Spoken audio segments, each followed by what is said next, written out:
క్రీస్తునందు సహోదరి సహోదరులారా, ప్రభువైన యేసు క్రీస్తు నామములో హృదయపూర్వక వందనాలండి. ముందుగా ఎంత మంచి సమయాన్ని ఇచ్చిన తండ్రి అయిన దేవునికి ప్రభువైన క్రీస్తు ద్వారా కృతజ్ఞతాస్తుతులు చెల్లిస్తున్నానండి. అందరూ బాగున్నారండి? వాక్యం చదువుకొని ప్రార్థన చేసుకున్న తర్వాత పాఠంలోకి వెళ్దామండి. మార్గ రాసిన సువార్త 2వ అధ్యాయం, మార్గం రాసిన సువార్త 2వ అధ్యాయం 4వ వచనం. చాలామంది కూడి ఉన్నందున వారు ఆయన యొద్దకు చేరలేక ఆయన ఉన్న చోటికి పైగా ఇంటి కప్పు విప్పి సందు చేసి పక్షవాయు గల వారిని పరుగుతోనే దింపిరి. ప్రార్థన చేసుకుంటాం. పరలోకమందున్న మా తండ్రి, పరిశుద్ర ప్రేమ గల తండ్రి, గొప్ప తండ్రి, యెహోవా తండ్రి, మీ ప్రియ కుమారుడు యేసు క్రీస్తు ప్రభు వారి ద్వారా కృతజ్ఞతాస్తుతులు చెల్లిస్తున్నాము నాయన. ఆరాధన క్రమంతట్లో మీరే నడిపించండి నాయన. వాక్యం బోధించుండగా వినువారు తండ్రి మంచి రోజుని తిని వాక్యానుసారంగా నడిచే భాగ్యం దయచేయండి నాయన. వాక్యం బోధించుండగా లోక సంబంధమైన జ్ఞానంతో కాకుండా మీ జ్ఞానంతో మాట్లాడే భాగ్యం దయచేస్తారని మా ప్రభువైన యేసుక్రీస్తు నామమున వేడుకుంటున్నాం తండ్రి, ఆమేన్. ప్రభువైన యేసుక్రీస్తు నామములో హృదయపూర్వక వందనాలండి. దేవుని కుమారుడు యేసుక్రీస్తు ప్రభు ఈ లోకానికి వచ్చిన తర్వాత పరలోక రాజ్యం సమీపిస్తుంది కనుక మారు మనస్సు పొందమని ప్రకటింప మొదలుపెట్టాం. అంశం పాఠం పేరు రాసుకోండి. సంఘం మర్మములు. అయితే సంఘం మర్మం. సంఘం మర్మం ఏంటి? సంఘ మర్మం తెలుసండి? అసలు ఈ పేరే కొత్తగా ఉంది అనుకుంటున్నారు కదండి. సంఘ మర్మం అంటే సంఘం ఒక ప్రత్యేకత, సంఘం ఒక ఉద్దేశం, సంఘం చాలా ప్రాముఖ్యమైనది. ఆ సంఘ మర్మం ఏంటి? సంఘం ఈ రోజున సంఘం అంటే అసలు విలువ లేదు. ప్రతి ఒక్క సందర్భంలో కూడా యేసుక్రీస్తు ప్రభువు చెబుతున్న సందర్భం సంఘం. సంఘముగా ఏమవ్వాలి? హెబ్రీ రాసిన పత్రిక 10వ అధ్యాయం 24-25 వచ్చిన ఏమనుంటుంది? సంఘముగా ఏం చేయాలి? కూడుకోవాలంటున్నారు. సమాజంగా కూడుకోవాలి. పేతురు గారితో చెబుతారు ఏమని? పేతురు, సంఘమును గొర్రెలను ఏం చేయాలంటాడు? మేపు అంటాడు. అంటే సంఘము చాలా ప్రాముఖ్యమైనది. ఈ సంఘ మర్మం మొట్టమొదటిగా ఎన్ని విషయాలుగా నేర్చుకునేది? ఎన్ని విషయాలు చెబుతా అంటారు? చూడండి, సంఘ మర్మం మార్కు సువార్త 2వ అధ్యాయం 4వ వచనంలో ఇక్కడ చెబుతున్న సందర్భం చూడండి. చాలా మంది కూడి ఉన్నందున వారు ఆయన యొద్దకు చేరలేక ఆయన ఉన్న చోటికి పైగా ఇంటి కప్పు విప్పి సందు చేసి పక్షవాయు గలవాణిని పరుగుతోనే దింపిరి. ఇక్కడ పక్షవాయు గలవాణిని ఎక్కడ తీసుకొచ్చారు? యేసుక్రీస్తు ప్రభు వారి యొద్దకు తీసుకొచ్చారు. తీసుకొచ్చిన తర్వాత అక్కడ ఏమి లేదు, స్థలము ఖాళీ లేదు అక్కడ. అంటే ఇందులోని రాసుకోవాల్సింది ఏమిటి అని అంటే, మొట్టమొదటిగా రాసుకోవాల్సింది మందిరానికి ప్రభువు వస్తే అందరూ వస్తారు. మందిరానికి ప్రభువు వస్తే అందరూ వస్తారు. మీకు అర్థమైందా? అదేంటంటే మందిరంలో ప్రభు ఉండడా? మందిరంలో ఉండేది ఎవరు? ప్రభు కాకపోతే, దేవుడు కాకపోతే ఇంకెవరు ఉంటారు అనుకుంటున్నారు కదండి. ప్రభువారు ఎక్కడైతే ఉంటారో అక్కడ జనం ఎలా ఉంటారో తెలుసండి? ఖాళీ ఉండదు, విపరీతంగా ఉంటారు జనం. ఒక అబ్బాయి అంట పరుగు పరుగున మందిరానికి లేట్ అయిపోతుంది, మందిరానికి వెళ్ళాలని వస్తూ ఉన్నాడంట. వస్తూ ఉంటే ఒక ఆయన బయట కొంచెం అంత దూరంలో రాళ్ళ కొట్టుంటే అక్కడ కూర్చొని ఉన్నాడంట. ఆ బాబుని చూసి, ఆ ఆతృత చూసి, ఆ స్పీడ్ చూసి, ఆయన ఎక్కడికి వెళ్తున్నావు అన్నంట. ఎక్కడికి వెళ్తున్నావు ఏంటయ్యా? నేను మందిరానికి వెళుతున్నాను అని చెప్పిండండి. అది చెప్పిన తర్వాత మరి నువ్వు రావట్లేదా, నువ్వేంటి ఏడు కూర్చున్నావు అన్నాడు ఆ బాబు. అంటే ఆయన అన్నంట, అయ్యా నాకు అక్కడ స్థలం లేదు, నాకు చోటు అక్కడ లేదు అని చెప్పిండాను. ఇదేంటి నీకు స్థలం లేకపోవడం ఏంటి అని అప్పుడు ఆగి అవన్నీ కనుక్కుంటే అప్పుడు అతను చెప్పిన ఎవరతను? దేవుడు యేసుక్రీస్తు ప్రభువారు. యేసుక్రీస్తు ప్రభువారు చెబుతున్న ఆ విషయం ఆ కుమారునికి ఏంటంటే, అయ్యా అక్కడ మందిరం అయితే ఉంది, అందులో ప్రజలైతే ఉన్నారులే కానీ అక్కడ నాకు మాత్రం చోటు లేదు, నేను అక్కడ లేనయ్యా. వాళ్ళు వెళ్ళి కూడుకుంటున్నారులే కానీ నాకైతే ఏమి లేదు, చోటు లేదు. ఎన్నో సందర్భాల్లో చెప్పారు. పాత నిబంధన కానించి కొత్త నిబంధన వరకు దేవుడు ఎన్నో సందర్భాలు చెప్పారు. ఏమని చెప్పారు? దేవుడు ఈ లోకానికి వచ్చి ఇశ్రాయేలీలు ఆ సమయంలోని పాత నిబంధన కాలంలోని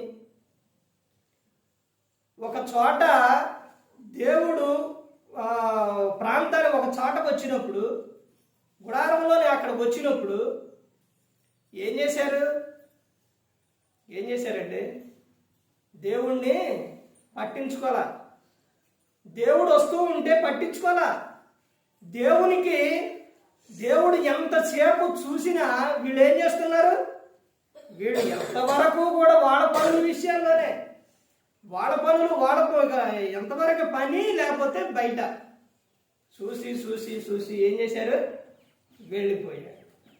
వెళ్ళిపోయిన తర్వాత కొత్త నిబంధనకు వచ్చేసరికి దేవుడు చెబుతున్న విషయం మత్తయి సువార్త 13వ అధ్యాయం 13వ వచనం నుంచి మత్తయి సువార్త 15వ అధ్యాయం 7, 8 అక్కడ వచనాలు కలిసి ఉంటాయి. బాబు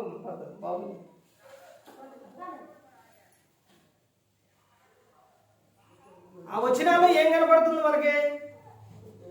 దేవుడు ఎక్కడ ఉండాలని అనుకున్నారు? దేవుడు హృదయంలో ఉండాలని అనుకున్నారు.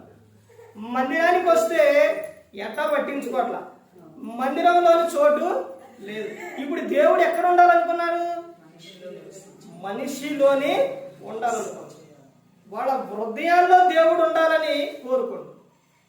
అలా కోరుకున్నప్పుడైనా ఆ సందర్భాల్లో ఏం కనపడుతుంది మనకు? అక్కడ దేవునికి చోటు ఉంది. అక్కడ ఏమని చెప్తున్నారు? అక్కడ మీరు పెదవులతో నన్ను గణపరచుదురు కానీ మీ హృదయం నాకు దూరంగా ఉంది. మరి హృదయం దూరంగా ఉంటే మరి దేవుడు ఉంటాడు అక్కడ? దేవుడు ఉంటే ప్రజలు ఎలా వస్తారో తెలుసా, ఎలా ఉంటారో తెలుసా? యేసుక్రీస్తు ప్రభువారు అక్కడ ఉంటే ప్రజల ఖాళీ ఉందా? లేదు. బయట ఉన్న సంఘాలకు క్రీస్తు సంఘాలకు ఏంటి తేడా? ఎప్పుడన్నా గమనించారా? ఏంటంటే ఆ తేడా? ఎక్కడుందో తేడా చెబితే బాధపడతారు కానీ మీరు పరీక్షించుకోండి. ఎక్కడుంది ఆ తేడానంటే ఒక విషయం చెబుతాను. వాళ్ళు చూపించేది ఏం చూపిస్తారు అని అంటే వాళ్ళ ప్రవర్తన సరిగా ఉంటుంది. అంటే మాకు ఉండదా అంటే బైబిల్ గ్రంథం చెప్తున్న విషయం ఏంటనంటే, పేతురు గారు రాసిన పత్రికలోని నీ ప్రవర్తన, నీ భర్తకు వాక్యం ప్రార్థన తెలియకపోతే నీ పవిత్ర ప్రవర్తన చూసి నువ్వు రాబట్టబడవచ్చు అని చెప్తున్నారు. అంటే మన ప్రవర్తన సరిగా లేకపోవడం వలన భర్త రావట్లేదు మందిరానికి. అసలు ఎందుకు రావట్లేదు అని ఎప్పుడన్నా అడిగారా? ఎప్పుడైనా కనుక్కున్నారా? ఇప్పుడు మీ వరకే పరలోకం వెళ్ళి వాడు వెళ్ళకపోతే మీకు ఆనందమా? మీకు సంతోషమా? బయట ఉన్న వారు, బయట ఉన్న సంఘాలు అసలు ఎలా వెళుతున్నారు అంటే అసలు ఆసక్తి ఏ విధంగా కనపడుతుంది? మన ఆసక్తి ఏ విధంగా ఉంది? ఆసక్తి విషయంలో మాంద్యత ఉండకూడదు. ఏ విషయాలు ఎప్పుడు ఉండాలి? ఆసక్తి ఏ విషయాలు ఉండాలంటే మనకు ఆదివారం వస్తే ఆసక్తి, ఏదైనా కూడుకు పెడితే ఆసక్తి, లేకపోతే ఏదైనా మీటింగ్ పెడితే ఆసక్తి. ఈ సందర్భాల్లో ఎందుకు వెళ్తున్నారంటే అంటే ఈ సందర్భాల్లో నేను ఆసక్తి. ఇక మనకు ఎప్పుడు ఆసక్తి వద్దా? మన కుటుంబంలో కుటుంబ ప్రార్థన ఉందా?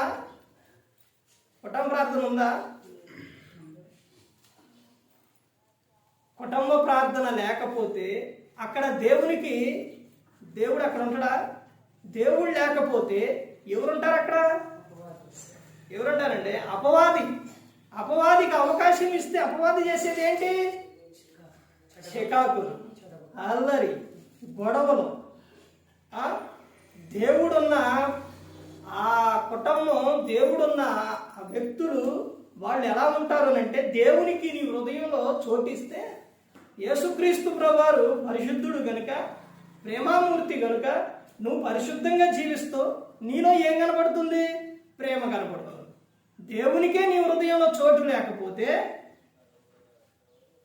ఇక నువ్వు ఎన్ని కూడికలకు వెళ్ళి ఎన్ని ఆరాధన చేసినా ఏం ప్రయోజనం? ఒక్కసారి ఆలోచించండి. యేసుక్రీస్తు ప్రభువారు ఉన్న చోట, అక్కడ ఆయన ఉన్నప్పుడు అక్కడికి జనం ఎలా వచ్చారు? ఎక్కడున్నా ఖాళీ లేదు యేసుక్రీస్తు ప్రభువారు. అసలు వాళ్ళు ఏ సందర్భంలో వచ్చినా, వాళ్ళు వాక్యం వినడానికి కొంతమంది వచ్చినా, తమ రోగాలు పోగొట్టుకోవడానికి కొంతమంది వచ్చినా, తినడానికి కొంతమంది వచ్చినా, కానీ ఆయన ఉన్న చోట మాత్రం జనం ఎలా ఉండేవాళ్ళు? ఖాళీ ఉండేది కాదు. ఆయన మీటింగ్ పెడితే ఎంతమంది వచ్చారు? సుమారు ఎంతమంది అంటే అక్కడ తిన్నవారు వరకు, రొట్టెలు తిన్నవారు వాళ్ళకి ఎంతమంది? 5,000 మంది మొత్తం కలిపా. ఎవరండి? పురుషులు వరకు. మరి అందరూ కలిపి, ఇంకా అక్కడ స్త్రీలు ఉంటారుగా, పిల్లలు ఉంటారుగా, వాళ్ళందరూ కలిపి ఎంతమంది? చాలా మంది ఉంటారు. యేసుక్రీస్తు ప్రభువారు ఉన్న చోట ఎవరుంటారు? జనం విపరీతంగా ఉంటారు. తర్వాత ఇంకా ముందుకెళ్తే చూడండి, తర్వాత 2వ దినవృత్తాంతములు 31వ అధ్యాయం, 2వ దినవృత్తాంతములు 31వ అధ్యాయం 6వ వచనం చూడండి. యోధా పట్టణములలో కాపురం ఉన్న ఇశ్రాయేలు వారును, యోధా వారును ఎద్దులలోను గొర్రెలలోను 10వ వంతును తమ దేవుడైన యెహోవాకు ప్రతిష్ఠితములైన వస్తువులలో 10వ వంతును తీసుకొని వచ్చి కుప్పలుగా కూర్చిరి. ఇక్కడ ఈ సందర్భం సంఘ మర్మంలోని ఇక్కడ వీళ్ళు చేస్తున్న విషయం ఏంటనంటే ఏం తీసుకొచ్చారంట? 10వ వంతు. అసలు వాళ్ళు చూడండి ఏ విధంగా ఇచ్చారు. సంఘ మర్మం ఏంటి అని అంటే ఈ రోజున ఒక క్రీస్తు సంఘాల్లోనే ఎక్కడ ఉన్నాయి అని అంటే అక్కడే ఉన్నాయి. ఏది డెవలప్, ఏది ముందుకు ఉంది అని అంటే లేదు.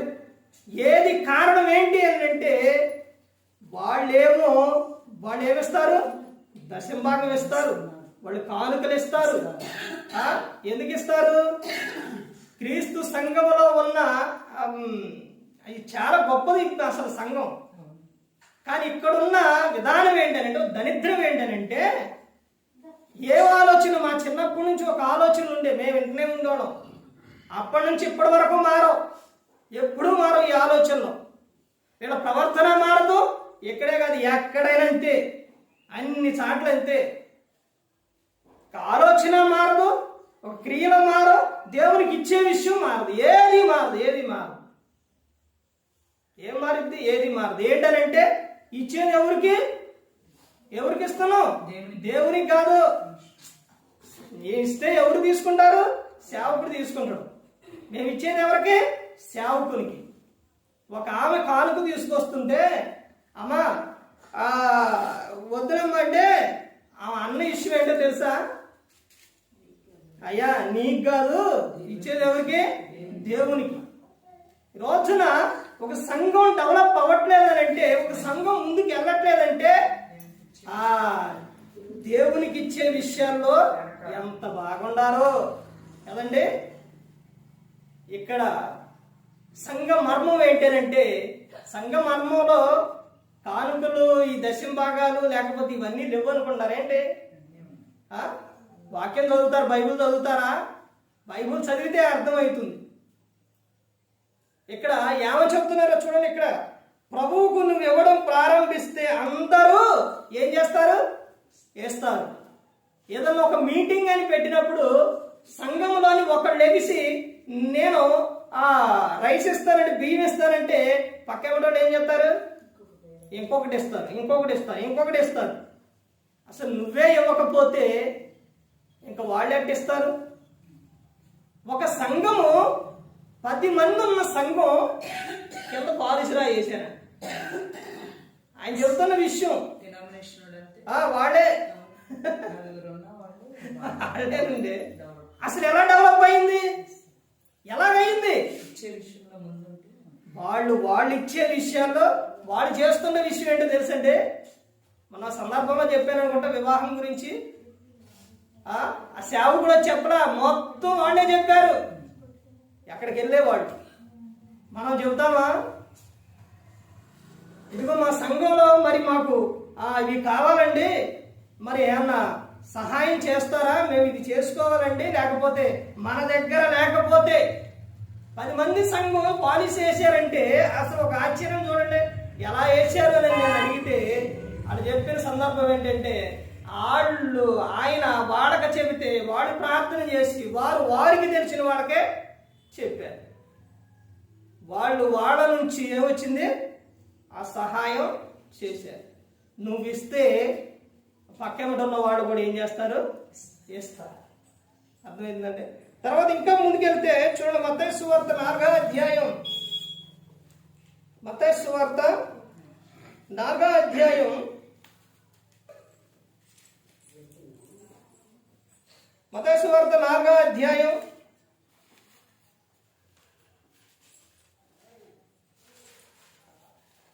20వ వచనం చూడండి. 4:20, 19:20 కలిసి ఉంటాయి. చదవండి. ఆయన నా వెంబడి రండి, నేను మిమ్మును మనుషులను పట్టు కాపురులుగా చేతులని వారితో చెప్పాను. వెంటనే వారు తమ వలలు విడిచిపెట్టి ఆయనను వెంబడించిరి. ఇక్కడ సంఘం మర్మం. ప్రభు పిలిస్తే అందరూ నీవు పిలవకుండానే వస్తారు. ఎవరు పిలవాలంట?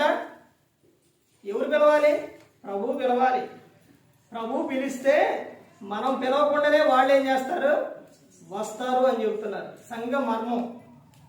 ఇక్కడ వాళ్ళు ఏం చేశారు? ఇక్కడ చెబుతున్న సందర్భం చూడండి. ఆయన నా వెంబడి రాండి, నేను మిమ్మల్ని మనుషులను పట్టు జాగ్రత్తగా చేతులని వారితో చెప్పిన. వెంటనే వారు తమ వలలు విడిచిపెట్టి ఆయనను వెంబడించిరి. వెంటనే ప్రభు పిలవంగానే ఏం చేశారు?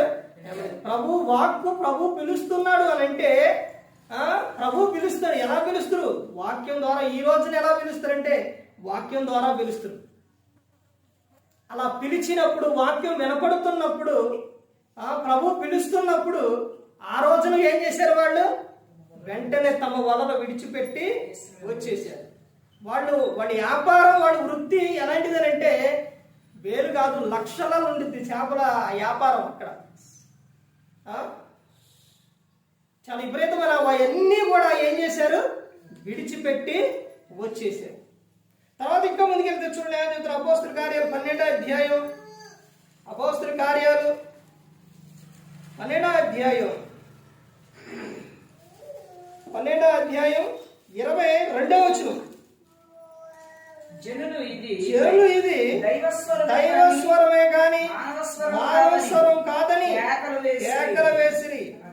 ఆ అతడు దేవుని మహిమపరచనందున వెంటనే ప్రభువు దూత అతని మొత్తిన కనుక పురుగులు పడి ప్రాణం విడిచెను. దేవుని మందిరానికి చూడండి, ప్రజలు ఎందుకు వస్తారు? ప్రజలు ఎందుకు వస్తారండి? ఇప్పుడు ఈయన ఎవరు? ఇతను హేరోదు. ఇతను ఏం చేస్తుండండి? 21 చూడండి. నియమింపబడిన దినమందు హేరోదు రాజవస్త్రము ధరించుకొని న్యాయపీఠ మీద కూర్చుండి వారి ఎదుట ఉపన్యాసం చేయగా, ఉపన్యాసం చెప్పే సేవకుడు, చెప్పే వ్యక్తి ఎవరిని కనపరచాలి? దేవుని. ఎవరికి మహిమ రావాలి? దేవునికి రావాలి. సంఘానికి వెళుతున్నామంటే ముచ్చట్లో మాట్లాడుకోవడానికి కాదు. అర్థమైందండి? ఆరాధన మొదలు పెట్టిన తర్వాత కొన్ని సంఘాల్లో చాలా మంది ఏం చేస్తుంటారు? మాట్లాడుతుంటారు. ఆరాధన క్రమంలోని ప్రారంభ ప్రార్థన మొదలు పెట్టిన తర్వాత ముగింపు ప్రార్థన అయిపోయే వరకు కూడా నీలో నుంచి ఒక్క విషయం, బయట విషయం రాకూడదు. ఆదివారం ఆరాధన గురించి తెలిస్తే, ఆ క్రమం గురించి తెలిస్తే మనకు మాటలు రావు. అర్థమైందండి? యెషయా గ్రంథంలో ఏమని చెప్తారు తెలుసా? ఆ రోజు పనులు, ఆ రోజు వ్యాపారాలు, ఆ రోజునే ఏం చేయకూడదో తెలుసా? ఈ విషయం ఎప్పుడైనా మీకు గుర్తొచ్చిందా? ఏంటో తెలుసండి? ఆ రోజున లోకవార్త ఏది కూడా నువ్వు మాట్లాడకూడదు. నీ నోట రాకూడదు లోకవార్త. ఎప్పుడు? ఆదివారం. ఎవరి దినం అది? ప్రభు దినం. ప్రభు దినం అండి. ఎంతలో మాట్లాడుతూ ఉంటే దేవునికి ఏమైనా మహిమ వచ్చిందా? దేవుని ప్రజలు మందిరానికి ఎందుకు వస్తారని చెప్తున్నారంటే, 4వ విషయం, ప్రభువును చూడడానికి వస్తారు, నిన్ను చూడడానికి కాదు. ప్రభువుని చూడడానికి వస్తారు. ప్రభువుని మహిమపరచాలి, ప్రభువుని గణపరచాలి. మందిరానికి ఎవరైనా బయట నుంచి జనం వస్తే అక్కడ వాళ్ళు చూడటంతోనే ఆహా దేవుని మహిమ ఇక్కడ ఉంది అని అనుకోవాలి. ఆ విధంగా ఉండాలి. ప్రభువును చూడడానికే మందిరానికి వస్తారు కానీ సేవకుని చూడడానికి కాదు. కానీ ఈ రోజున ఏమైపోతుందంటే సేవకులు హెచ్చించుకోవడం అయిపోతుంది, సేవకులు కనపరచుకోవడం అయిపోతుంది. ఇక్కడ దేవుణ్ణి కనపరచకపోతే, దేవునికి మహిమ రాకపోతే ఏం జరుగుతుందో చెబుతున్నారు. ఇక్కడ చూడండి తర్వాత, జనులు ఇది దైవ స్వరమే కానీ మానవ స్వరం కాదని కేకలు వేశారు. కానీ అక్కడ దేవునికి ఏమైనా మహిమ వచ్చిందా? రాలేదు. చూపించాల్సింది ఎవరి గురించి? చెప్పాల్సింది ఎవరి గురించి? దేవుని గురించి. నిన్ను నువ్వు హెచ్చించుకోవడం కాదు, దేవుణ్ణి గణపరచాలి, దేవుణ్ణి మహిమపరచాలి. దేవుడు కనపడాలి. మన బ్రతికించేది దేవుడు, మన కాపాడుతుంది దేవుడు. ఆయనకు మహిమ రావాలి. ఇక్కడ నుంచొని నేను చెబుతున్నామంటే ఇది నాదేమన్నా ఉందా? ఏమీ లేదు. ఇలా మాట్లాడుతున్నామంటే నేను మాట్లాడిచ్చేది ఎవరు? ఊదించేది ఎవరు? దేవుడు అండి. ఆయనకే మహిమ రావాలి. తర్వాత ఇక్కడ వాళ్ళు చెప్పిన దానికి ఈ రోజున సేవకులు ఏం చేస్తున్నారు? దేవుణ్ణి కనపరచట్లేదు, దేవుడు కనపడట్లేదు, సేవకులు హెచ్చించే విధంగా ఉంది. వాళ్ళు కూడా అలాగే ఉన్నారు. ప్రతి ఒక్కరు గమనించుకోవాలి. తర్వాత ఇక్కడ ఇంకా ఏమని చెప్తున్నారు చూడండి. అతడు దేవుని మహిమపరచనందున వెంటనే ప్రభువు దూత అతని మొత్తిన కనుక పురుగులు పడి ప్రాణం విడిచెను. అర్థమైందండి? సంఘ మర్మం ఏంటి అని అంటే, సంఘములోని ఎవరుండాలి? దేవుడు ఉండాలి. సంఘము అనగా చాలా విలువైనది. దేవుడు అల్లరికి కర్త కాడు. అర్థమైందండి? సమాధానానికి కర్త కానీ ఆయన అల్లరికి కర్త కాడు. తర్వాత ఇంకా ముందుకెళ్తే చూడండి, యోహాను సువార్త 6వ అధ్యాయం, యోహాను సువార్త 6వ అధ్యాయం 44వ వచనం చూడండి. నన్ను పంపిన తండ్రి వారిని ఆకర్షించితేనే గాని ఎవడను నా యొద్దకు రాలేడు. అంత్య దినమున నేను వారిని లేపుదును. సంఘ మర్మములోని ఎన్నో విషయం ఇది? ఎన్నో విషయం అండి? 6వ విషయం. నీవు పిలిచిన ప్రభు ఆకర్షించకపోతే ఎవరు కూడా రాదు. 5వ విషయం చెప్పారా? రాసుకున్నారా? 5వ విషయం ఏంటంటే మందిరంలో దేవుని స్వరం వినడానికి వస్తారు, నీ స్వరం వినడానికి కాదు. నీ స్వరం, నీ మాటలో దానికి కాదు ప్రజలు వచ్చేది. దేనికి వస్తారు ప్రజలు? దేనికండి ఇంతమంది వచ్చారు? ఎందుకు వచ్చారు మీరు? దేవుని మాట వినడానికి. సేవకుని చూడటానికి వచ్చారా? సేవకుడు ఏం మాట్లాడుతున్నా వినటానికి వచ్చారా? దేవుని మాటలు వినడానికి. దేవుని మాటలు, దేవుని స్వరం అంటే ఏంటి ఆ విషయం అని అంటే, మందిరానికి వచ్చే ప్రతి ఒక్కరు కూడా ఏం కలిగి ఉండాలో తెలుసా? ఏం కలిగి ఉండాలండి? దేవుడు ఈరోజు సేవకుని ద్వారా ఈ ఆరాధనలోని ఈ రోజు ఈ సమయంలో నాతో ఏం మాట్లాడుతారో అనే ఆలోచనతో రావాలే కానీ నువ్వు ఏదేదో ఆలోచన అక్కడే ఇక్కడే పెట్టుకొని రాకూడదు. దేవుడు నాతో ఏం మాట్లాడతాడు? నీలో ఏ తప్పు లేదు. నువ్వు చాలా, మీరందరూ మంచివాళ్ళు, పరిశుద్ధులు, క్రీస్తులోకి వచ్చిన వారందరూ కూడా. అయినప్పటికీ కూడా ఎలా ఉండాలి? తెస్సలోనికలో ఉన్న సంఘం తెలుసండి మీకు? తెలుసా? అన్నిటికీ ఎంత పొడుగు రాసాడు. ఎవరు? పౌలు గారు. కొరింథీయులకు రాసిన మొదటి పత్రిక ఏదైనా చూడండి, 1వ కొరింథీ 2వ కొరింథీ. ఇప్పుడు తెస్సలోనిక కూడా రాసిండు, 1వ తెస్సలోనిక 2వ తెస్సలోనిక. అయినప్పటికీ 1వ కొరింథీలో ఉన్న అన్ని అధ్యాయాలు కూడా ఉండవు. ఎందుకని అంత తక్కువ చెప్పిండంటారు? బాగా చదవండి. ఇంటికి వెళ్ళిన తర్వాత ఆ 2 పుస్తకాలు చదవండి. 1వ తెస్సలోనిక రాసిన మొదటి పత్రిక, 2వ పత్రిక చదివితే అర్థమవుతుంది. వాళ్ళు ఇచ్చే విషయాల్లో, దేవునిలోని, తర్వాత వాళ్ళు ప్రార్థన జీవితంలోని, తర్వాత వాళ్ళు ప్రభువుని ఎదుర్కోవడానికి సిద్ధంగా ఉన్నవారు. ప్రభు వస్తే నేను సిద్ధం అనే విధంగా నువ్వు ఉండాలి అని అంటే ఏం చేయాలి? ఏం చేయాలండి? ఆదివారం వచ్చి వెళ్ళిపోతే, లేకపోతే ఎక్కడన్నా ప్రార్థన కూడికి పెడితే, కూడికి ఎందుకు వెళ్తారో తెలుసండి? కొన్ని సందర్భాల్లో మీకు తెలుసా, ఈ రోజున బయట జరుగుతున్న విషయాలు, ఆరాధనకి ఎందుకు వస్తారు? అయ్యగారు తర్వాత అడుగుతారు. ఆదివారం ఆరాధనకు వచ్చేది, లేకపోతే అయ్యగారు ఏదో అనుకున్నాడని అయ్యగారి కోసం వచ్చేది, సేవకుల కోసం. కూడికి ఎందుకు వెళ్తారు? కూడికి ఎందుకు వెళ్తారండి? కూడికి పెట్టుకున్నారు ఎవరన్నా? వెళ్తారా కూడికి? ఎందుకు వెళ్తారు కూడికి? మీరు అనుకున్నారేంటి?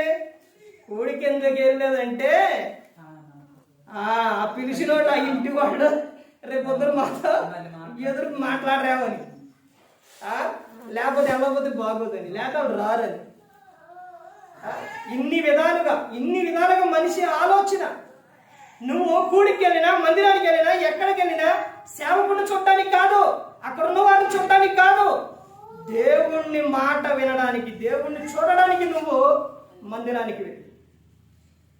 నీ ఆలోచన, నీ తపన మొత్తం కూడా ఏముండాలో తెలుసా? దేవుడు నాతో ఏం మాట్లాడు. అందరూ పరిశుద్ధులే. తెస్సలోనికలో సంఘం కూడా అలాగే ఉంది.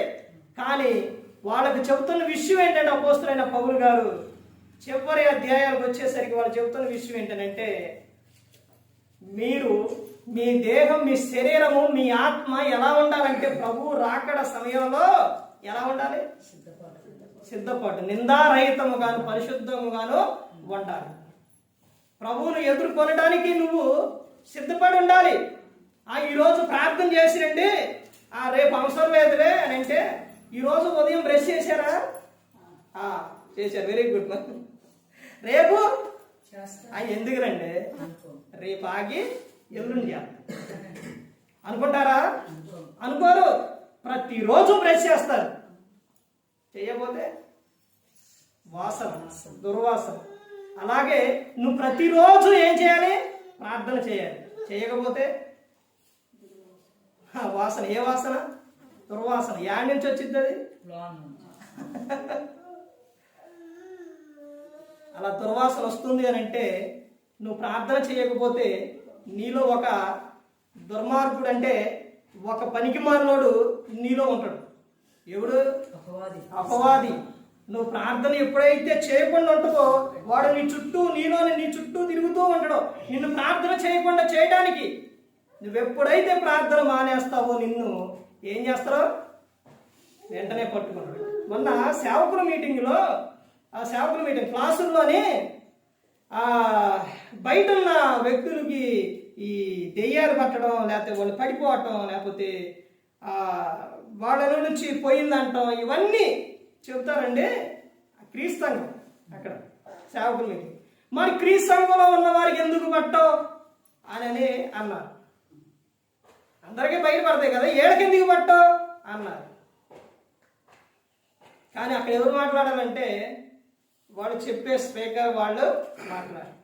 కానీ అక్కడ అర్థమైన విషయం ఏంటంటే దురాత్మ అందరినీ ఆవరిస్తారు. కానీ వాళ్ళకి అర్థం కాని విషయం ఏంటంటే వాళ్ళేమో గమనించండి, వాళ్ళేమో దురాత్మ దెయ్యం పడితే ప్రతి ఒక్కరిని ఆవరించింది. పట్టినప్పుడు వాళ్ళు ఏం చేస్తారంటే వాళ్ళు బాగా ఏం చేస్తారు, కొడతారుగా. దానికి ఏం చేస్తారంటే వీళ్ళు ఏదో బాగా ఎగురుతారు, పడిపోతారు, ఇవి చేస్తారు. మరి క్రీస్తు సంఘంలో పడతాయి. ఇది ఎలా బయటకు వస్తుంది అని అంటే నాకు అర్థమైన విషయం ఏంటంటే ఆడకైనా వేడకైనా ఎవరికైనా పడతాయి. కాకపోతే ఇప్పుడు ఆ రోజునేమో శరీర సంబంధంగా దేవునితో యేసుక్రీస్తు ప్రభువారితో ఆయన శరీరధారే అక్కడ ఉన్నారు కాబట్టి ఇశ్రాయేలు దేశంలో ఇవి మాట్లాడటం అనేది, ఆయన వదిలిపట్టడం అనేది ఇవన్నీ మొత్తం జరిగింది. ఇప్పుడు యేసుక్రీస్తు ప్రభువారు ఎలా ఆయన ఉన్నారు అంటే ఆత్మస్వరూపిగా ఉన్నారు. ఇప్పుడు దురాత్మ గాలి అని అంటారు కదా, అవి కూడా ఎలా ఉన్నాయి అని అంటే ఆత్మలుగా ఉన్నాయి. ఒక మనిషిని దురాత్మ దెయ్యం ఆవరించింది, దెయ్యం ఉన్నాడంటే ఆ లక్షణాలు ఎలా కనపడతాయి అని అంటే వాడిలో ఏం కనపడుతుందంటే కోపం ఎక్కువగా ఉంటుంది, మద్యానికి బానిస అయిపోతుంది.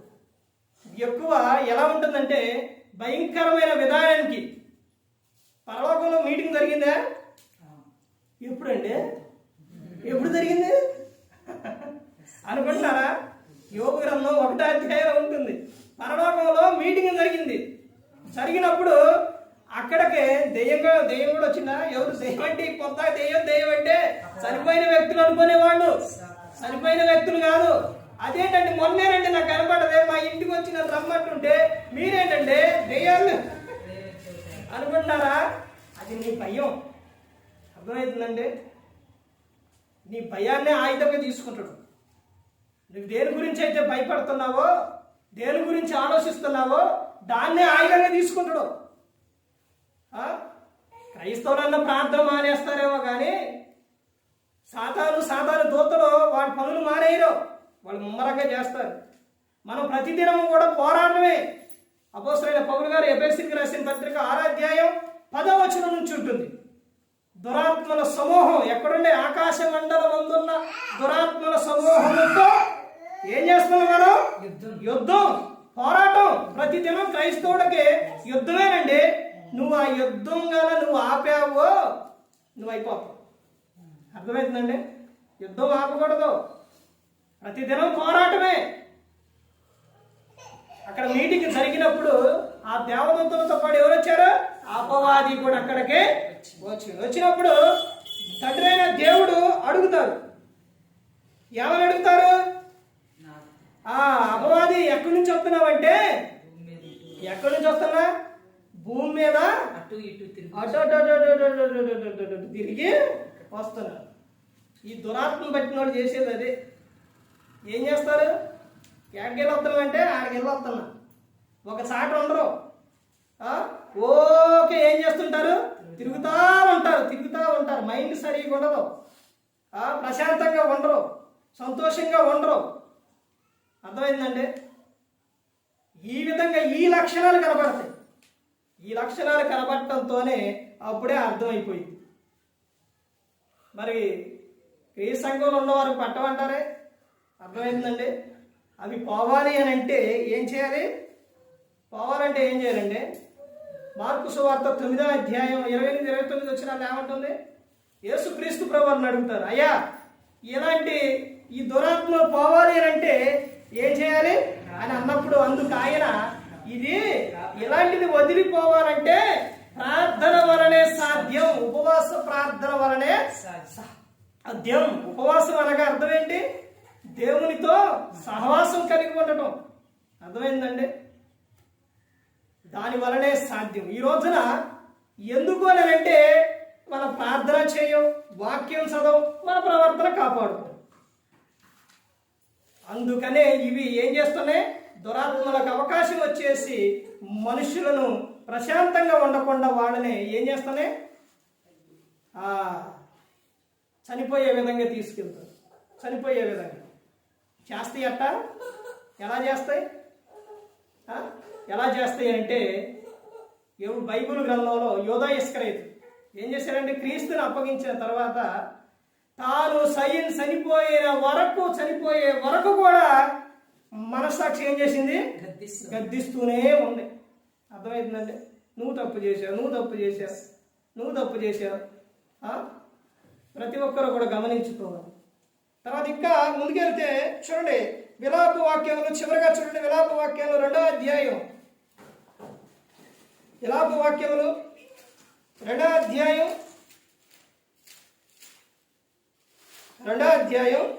7వ వచనం చూడండి.